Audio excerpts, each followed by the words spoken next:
عروج پر پہنچتے ہی موسم سرما کی سوغات خشک میوہ جات کی مانگ میں اضافہ ہو گیا ہے۔ دکانوں کے ساتھ ساتھ شہری مختلف مقامات پر سجے سٹال سے مزیدار میوے خریدنے میں مصروف ہیں۔ گجرانوالہ میں ان میوہ جات کو پشاور اور کوئٹہ سے فروخت کے لیے لایا جاتا ہے۔ بچے اور بڑے یہ سب بہت شوق سے کھاتے ہیں، اس لیے ہم یہ خشک میوہ جات ان سے لینے آتے ہیں۔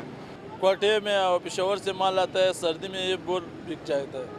بادام، اخروٹ، چلغوزہ، کاجو ہوں یا پستہ اور انجیر، ہر ایک کا ذائقہ لاجواب ہے، مگر قیمتوں میں اضافے کے باعث عام آدمی ان میوہ جات سے استفادہ حاصل کرنے سے محروم ہوتا جا رہا ہے۔ عام آدمی کی پہنچ سے بہت دور ہے، وہ کبھی بھی اسے خرید کے نہیں کھا سکتا۔